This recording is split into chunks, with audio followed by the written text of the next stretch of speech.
민수기 9장 9절에서 14절 말씀을 통해서 늦은 유월절이라는 제목으로 하나님 말씀을 함께 나누겠습니다. 이스라엘은 3대 절기가 있습니다. 1월 14일에 시작하는 유월절부터 그 다음날 15일부터 21일 동안 한 주간 지키는 무교절, 그러니까 유월절이 끝나면 바로 무교절이 같이 연결해서 지키는 절기가 있고, 그다음에 두 번째로는 77절, 이걸 우리가 맥주절로 지키죠. 오순절이라고도 합니다. 세 번째는 초막절이 있습니다. 수장절, 장막절이라고도 하죠. 이스라엘 백성들이 그 출애굽에서 광야 생활 40년을 지냈잖아요. 그 40년 지내는 그것을 추억하기 위해서 이제 밖에 장막을 치고 천막을 치고 그 광야 생활을 추억하는 그 절기를 초막절이라고 합니다. 이스라엘 오늘의 주제는 그 유월절에 관해서 다루고 있는데요. 유월절은 언제 처음 행하여졌습니까? 그러니까 하나님께서 처음 유월절을 이스라엘 백성들에게 지켜라 라고 말씀하신 시점이 언제죠? 이스라엘 백성들이 출애굽을 하기 전에 10번째 재앙이 뭐였습니까? 장자의 죽음이었죠. 장자의 죽음을 행하기 전에 너희는 유월절을 행하라. 그래서 1월 10일 날 양을 잡아놓고 흠이 없게 만들어 놓은 다음에 14일 날 저녁에 그 양을 잡아서 그 양의 피로는 어떻게 했습니까? 그 문에 그러니까 인방과 좌우설주라면 이렇게 문 입구에 사방을 말하는 거죠. 그 사방 입구에 그 어린 양의 피를 바르라고 그랬죠. 그렇게 하는 이유는 무엇이었습니까? 그러니까 사망의 영, 하나님의 그 심판을 행할 때에 그 문에 그 피가 있으면 그냥 넘어간다. 그래서 유월절을 패스오버라고 그러잖아요. 사망의 영이 그곳에 들어가지 않고 그 양의 피가 그들의 생명을 구원해서 그냥 넘어갔다 해서 패스오버, 유월절 지키게 되었습니다. 그러니까 이스라엘 백성들이 출애굽을 하기 전에 유월절을 하나님이 행하라고 하셨죠. 근데 그 유월절에서 행하여지는 그 의미, 그 양은 무엇을 예표합니까? 어린 양은 바로 예수님을 의미하는 거죠. 그러니까 예수님께서 그 어린 양의 피를 바름으로 사망이 지나갔던 것처럼 어린 양 대신 예수 그리스도의 보혈이 우리 안에 임하게 되므로 우리의 죄가 사함받게 되었고요. 그 어떤 것도 우리 죄를 사할 수 없잖아요. 근데 예수님의 보혈이 우리의 죄를 사함받게 해주었고 우리를 사망에서 생명으로 옮겨지게 하셨고 또 이 유월절을 통해서 그 애굽에 처음 난 것들 다 죽었죠. 가축이며 사람이며 첫 것은 다 죽었습니다. 그러니까 그 유월절로 말미암아 너희들 이제 첫 것은 내 것이니라 하나님이 그렇게 말씀하셨죠. 그래서 이스라엘의 모든 사람의 첫 것이 다 하나님의 것이라 하나님의 일을 해야 되는데 그렇게 하지 않고 하나님께서 12지파 가운데 레위지파를 선택하셔서 이 레위지파는 내 것이라 그런 거예요. 장자를 대신해서 하나님이 레위지파를 선택하신 거죠. 그래서 레위지파로 하여금 하나님의 일에 전념하게 하셨다는 거죠. 그러니까 이 유월절을 통해서 어린 양의 피 대신 구속의 피 예수 그리스도를 상징하는 것이고 그 출애굽할 때에 하나님께서 이제 우리의 소유권이 이전된 거예요. 출애굽을 하면서 우리는 이제 하나님의 소유다. 하나님의 것이다. 그래서 이스라엘 백성들이 이제 갑자기 유월절을 하고 그날 밤에 바로 왕의 아들이 죽은 거 아닙니까? 그 애굽에 있는 모든 처음 난 것들이 다 죽었잖아요. 그러니까 바로 왕이 너희들 여기서 나가라라고 할 때 이스라엘 백성들이 먹을 것을 준비하지 못했어요. 그러니까 그때 빵을 만들 때 우리가 보면은 누룩을 이렇게 생기게 하잖아요. 부풀어 오르게. 그래서 그런 것을 준비하지 못해서 유월절에는 무교병을 먹으라고 그러잖아요. 무교병은 뭡니까? 부풀지 않은 빵을 말하는 거예요. 그러니까 부풀지 않은 그 무교병을 너희가 먹고 쓴나물과 함께 이 양을 잡아서 그것을 먹으라. 그리고 다음 날까지 남겨두지 말아라. 그리고 유월절 바로 다음 날이 또 명절이 무교절이라고 그랬잖아요. 그러니까 7째 날 동안 너희들 무교절을 지키라. 그리고 7째 날은 여호와의 절기니라 성일이니라 라고 말씀하신 거예요. 그래서 이스라엘 백성들 누구도 여기서 예외 없이 모든 사람이 다 유월절을 지켜라 라고 하나님 말씀하신 거예요. 그런데 문제는 유월절을 지킬 수 없는 사람들이 있었어요. 자, 이거 오늘 본문에 한번 봅시다. 6절과 7절을 한번 볼게요. 자, 민수기 9장 6절과 7절의 말씀. 그때에 사람이 시체로 말미암아 부정하게 되어서 유월절을 지킬 수 없는 사람들이 있었는데 그들이 그날에 모세와 아론 앞에 이르러 그에게 이르되 우리가 사람의 시체로 말미암아 부정하게 되었거니와 우리를 금지하여 이스라엘 자손과 함께 정한 기일에 여호와께 헌물을 드리지 못하게 하심이 어찌함이니까. 자, 사람의 시체로 말미암아 부정하게 되었다. 그러니까 이 부정하게 되어서 유월절을 지킬 수 없는 상황이 된 거예요.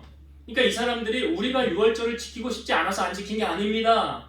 어쩔 수 없는 상황이 우리에게 닥쳤습니다. 그래서 우리도 유월절을 지키고 싶습니다. 어떻게 하면 좋겠습니까? 이미 지나갔어요. 그러니까 1월 14일 날 유월절을 지키는데 이미 그때는 유월절을 지키지 못한 거예요. 그러니까 모세가 이 사람들의 이야기를 듣고 글쎄 어떻게 해야 되지? 어떻게 해야 되지? 모세도 답을 알지 못하는 거예요. 그럴 때 모세가 뭐 합니까? 자, 8절을 보세요. 모세가 그들에게 이르되 기다리라. 여호와께서 너희에게 대하여 어떻게 명령하시는지 내가 들으리라. 그러니까 모세도 답을 알아요? 몰라요? 모르죠. 그러니까 모든 문제의 답은 누구에게 있어요? 하나님께 있어요. 모세도 모르는 거예요. 기다려라. 하나님이 뭐라고 말씀하시는가? 내가 하나님의 명령을 듣고 너희에게 말하리라. 그래서 모세가 하나님의 이제 음성을 기다리는 거죠. 하나님이 이럴 때는 어떻게 하면 좋겠습니까? 라고 말할 때 이제 우리가 읽은 본문인데요. 자, 봅시다. 9절부터 12절까지 볼게요.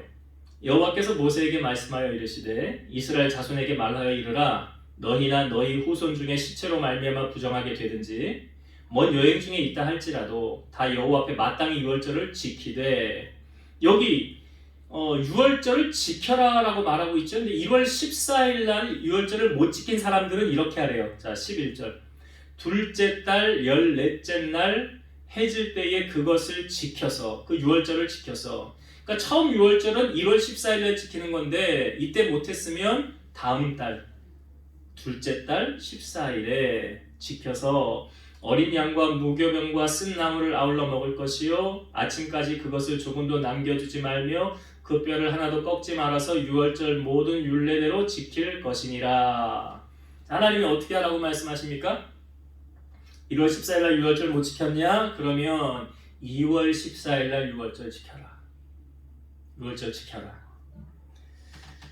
14절의 말씀도 또 한번 보고 나올게요. 14절 마지막 절인데 만일 타국인이 너희 중에 거류하여 여호와 앞에 유월절을 지키고자 하면 유월절 율례대로 그 규례를 따라서 행할지니 거류민에게나 본토인에게나 그 율례는 동일할 것이니라. 그러니까 외국인들도 출애굽을 할 때 정통 유대인들만 나온 거 아니거든요. 같이 나온 외국인들도 있었어요.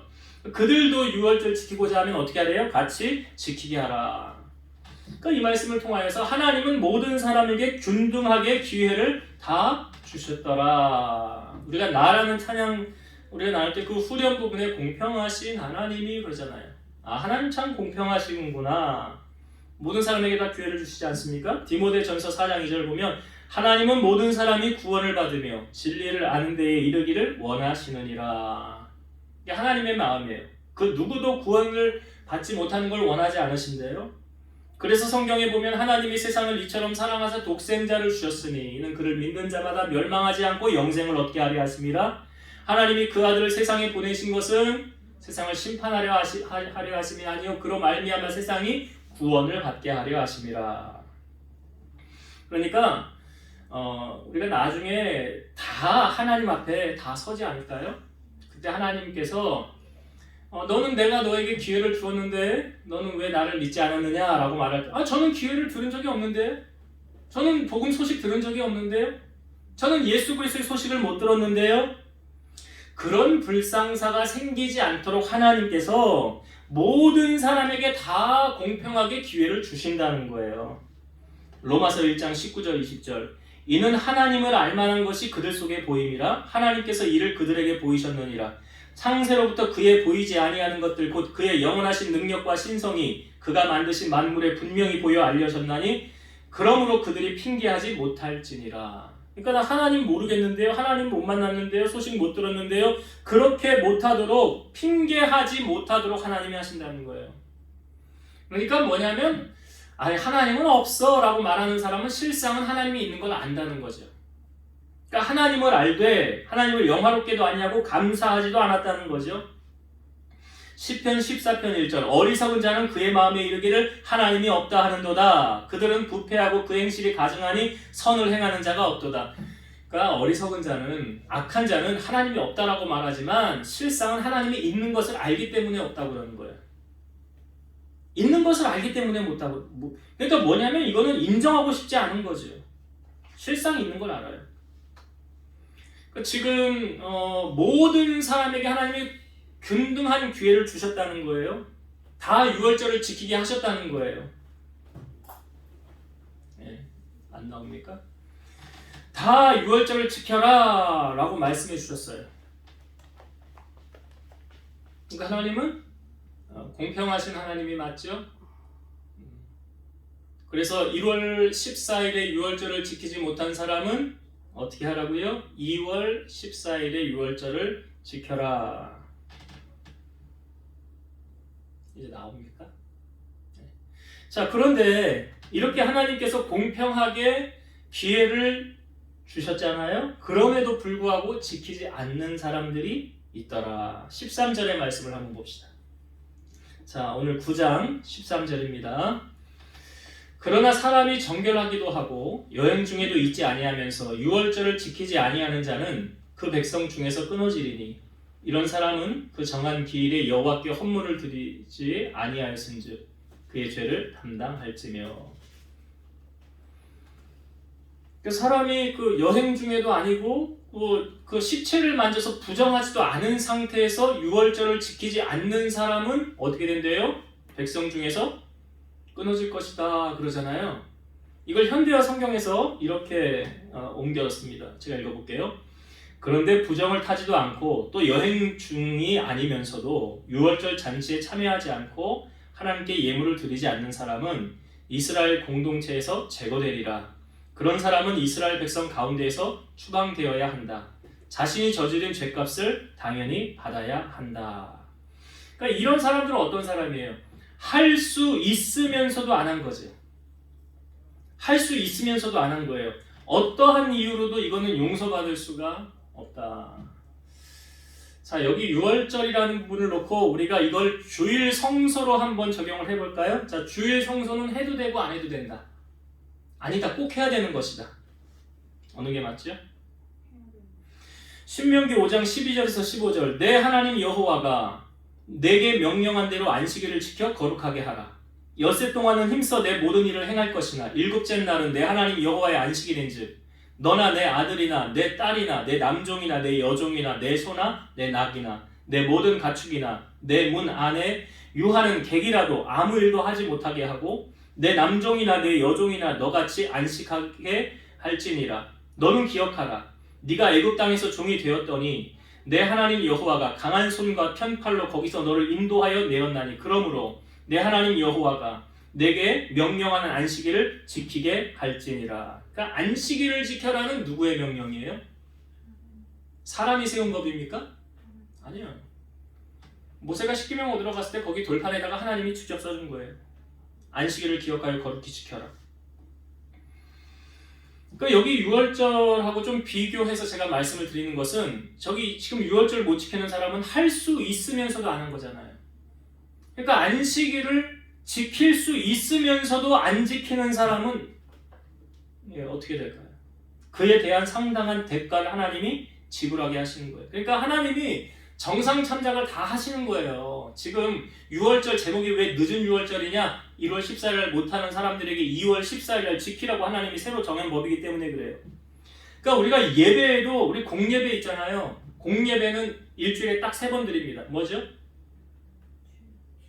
주일 오전 예배, 주일 오후 예배, 수요 예배, 그리고 뭐 구역 예배가 있고 우리가 아직 새벽 예배는 못하니까. 그런데 이 예배에 우리가 공예배에 사정상 할 수 없어서 참석을 못하는 것은 하나님이 이해하실까요? 못할까요? 네? 우리 하나님은 융통성이 없는 하나님이신가? 내가 어쩔 수 없어서 예배를 참석 못하는 거, 그건 이제 하나님하고 뭐 이렇게 쇼부를 하셔야지. 네, 하나님하고. 저한테 얘기하지 마시고, 목사님 저 주일날 누구누구 결혼식이라 못 가요.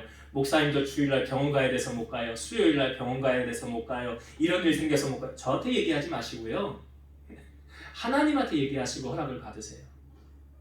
그러나 중요한 사실이 뭐예요? 할 수 있는데도 안 하는 것은, 이거 어떻게 돼? 이 13절에 있는 말씀이에요. 할 수 있는데도 안 하는 거예요. 이거는 일부러 안 하는 거랑 똑같은 거예요. 그런 사람들은 어떻게 했는데 그 백성 중에서 끊어지리니, 야, 하나님이 이렇게 심판하면 남을 사람 얼마나 될까요? 근데 만약 이렇게 심판하면 우리가 보좌 앞에 섰을 때, 야, 아무개 권사, 너 왜 공예배 다 안 드렸냐? 그럼 그때 뭐라고 그럴까요? 하나님 앞에. 야, 아무개 집사, 너 왜 거짓말하고 주일날 교회 안 가냐? 아니, 하는 수 없이, 어쩔 수 없이 제가 당직이라요. 교회를 가고 싶지만 못 갔어요. 그건 나도 알아. 그건 나도 알아. 근데 너 봉사도 맡고 너 해야 될 일도 있는데 너 교회 가서 봉사도 안 하고 예배도 안 드리더라? 하나님 나중에 다 물으실 거예요. 다 물으실 거예요. 여러분, 우리 손바닥으로 한 일을 가릴 수 있습니까? 없습니까? 아우, 안 가려지네. 가릴 수 없어요. 예레미야 17장 10절, 나 여호와는 심장을 살피며 폐부를 시험하고 각각 그의 행위와 그의 행실대로 보응하나니. 하나님이 마음 깊은 곳을 꿰뚫어 보고 계신다는 사실이에요. 그래서 상을 받을런지 벌을 받을런지는 누구 하기 나름이다? 네, 나 하기 나름이에요. 목사님 하기 나름 아니에요. 여러분, 은혜를 많이 받든지 못 받든지요, 그것도 본인 하기 나름이에요. 본인 하기 나름이에요. 그래서 오늘 이 말씀 속에 두 번째 유월절을 하나님이 주시는 이유는, 자, 이제 말씀을 정리하고 마칩니다. 하나님은 공평하신 하나님. 누구에게나 똑같이 다 기회를 주는 거예요. 구원 얻을 기회도 다 주는 거예요. 나중에 주님 앞에 섰을 때, 저는 소식 못 들었는데요. 여러분, 주님이 언제 이 땅에 오신다고 그럽니까? 모든 사람에게 복음이 땅끝까지 증거되면, 그러니까 누구나 한 번씩은 복음에 대한 소식을 들으면 그때 주님 오신대잖아요. 그러면 그때는 뭐 핑계댈 게 없는 거예요.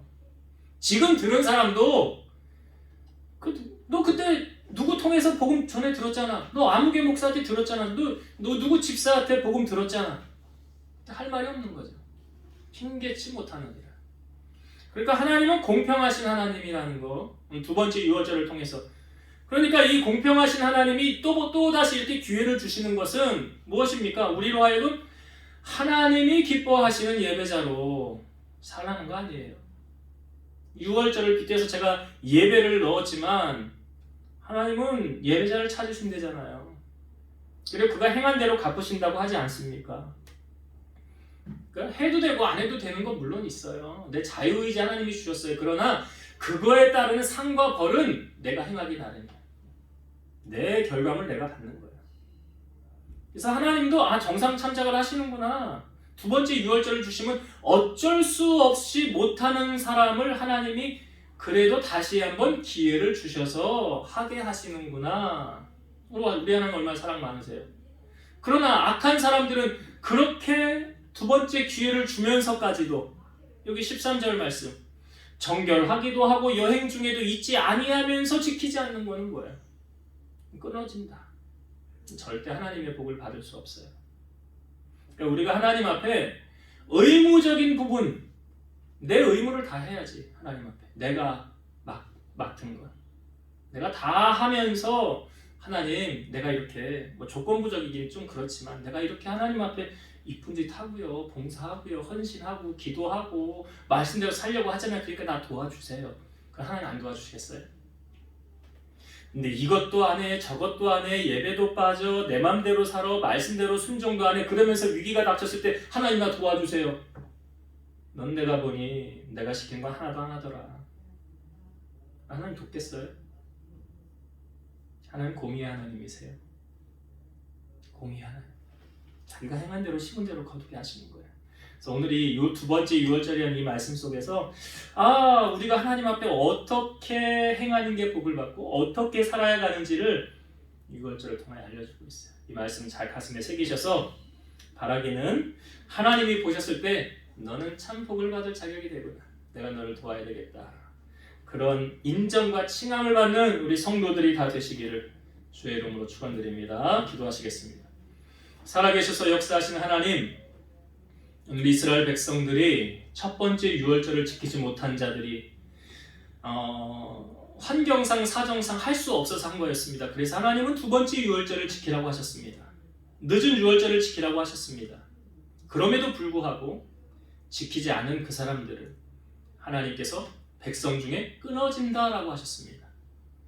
하나님, 우리가 하나님을 경외하는 마음이 우리 안에 더하여지게 하셔서 두려운 마음 가지고 공경하며 섬기게 하시고, 하나님이 우리에게 명령하신 것은 그 말씀은 약속이오니 어떠한 상황에서도 그 약속의 말씀을 지키고 붙잡고 살아가는 우리 성도들이 되게 하옵소서. 그래서 하나님의 도움을 받게 하시고 우리가 하나님 앞에 온전하게 세워짐을 통해서 하나님의 그 살아계신 은혜를 선포하고 간증하는 그런 우리 성도를 되게 하옵소서. 이제는 우리를 모든 죄악 가운데서 구속하신 예수 그리스도의 은혜와 하나님의 사랑하심과 성령님의 내주, 교통, 인도, 역사 충만케 하심이 우리 사랑하는 성도들 머리 위에, 저들의 가정 위에, 이 제단과 나라와 민족 위에 이제로부터 영원토록 함께 있을지어다. 아멘.